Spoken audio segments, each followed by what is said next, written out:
So any particular deal, like I said, we've got a number on the go at any given time. So we use private investors to fund our deals.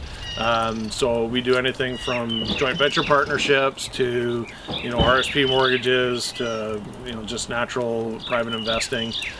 So we can structure it any number of ways, but typically we're doing the deal ourselves and we just have the financial backing and we're paying a return to an investor.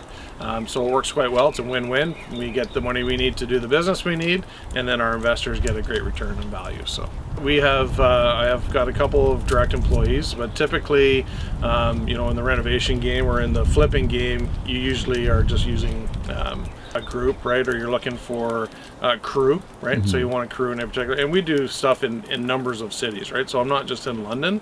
So it's very difficult to get a London crew to go to Brantford, and very difficult to get a Brantford guy to go to Kitchener. So depending on where you're going to go and where you're doing your business, you want to have your crews available in those different areas, right? So that's what we try and do.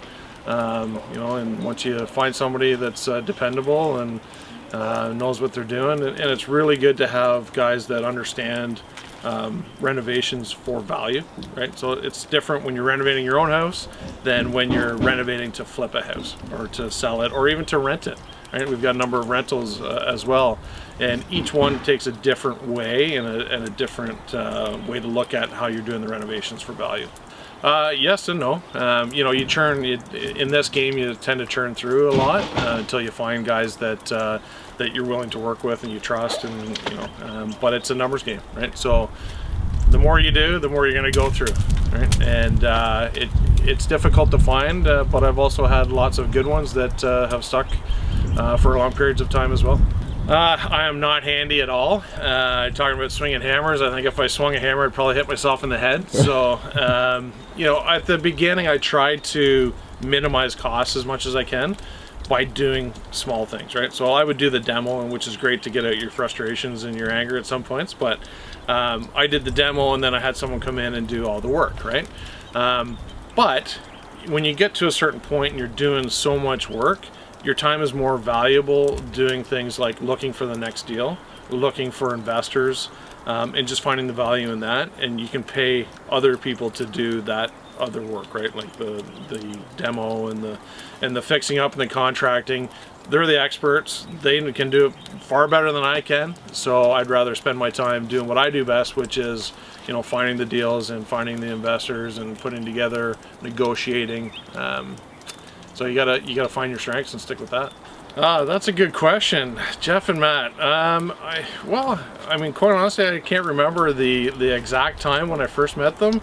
But there's not very many investors, right? And as a general sort of number of the population, it's a very small percentage of the general population that invest in properties and that do so in volume. There's people that have one property or two properties they rent out, but guys that are in that game that do a volume, right, or they're continually progressing, there's not that many. So I think they tend to stick together, and they tend to go to the same places, the same groups, the same meetups, and I think that's where we initially met, and we all do the same thing and we all enjoy the same stuff. So it's just been a natural sort of tendency to come together on stuff. I would say I've been to all of them. I'm kind of a seminar junkie and group junkie. I love to go to the different ones, and I'm quite experienced, but you always find something. If it's not a new relationship, then it's a new tidbit of information that you didn't know, or a new way of doing things. So I always find something. So I like to try and go to as many as I can.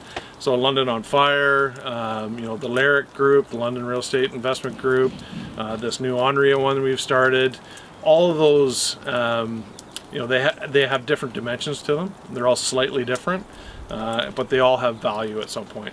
So I like to go to those and just find that value or find that nugget or find a new relationship, right? Like Jeff and Matt. Global dominance. Perfect. Yeah. No, I just want to, we're ramping up, right?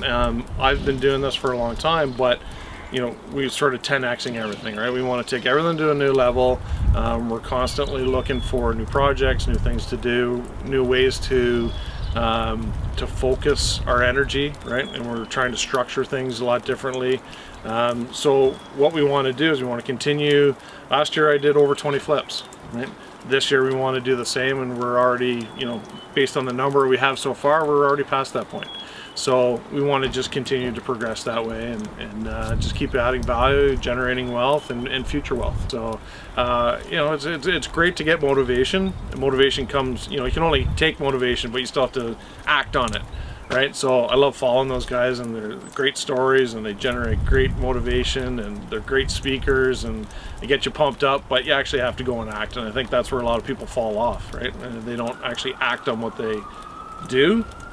You know, so many people go to these seminars or London on Fire or whatever, and they just keep going, and they go and they go and they go, and 2 years later they still haven't acted on any of it. And without action, you've got nothing.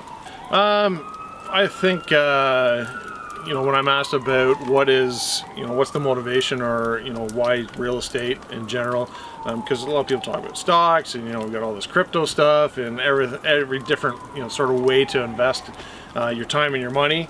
To me, there's no better vehicle than real estate, right? You get paid in so many different ways, and there's so many different avenues to generate that cash flow and that money and the generational wealth, that it's a no-brainer. And it's it can be scary to start, but once you do that first deal, it becomes easier, and you do the second deal. But you need to align yourself with the right people, and then just go from there. And action's the number one thing.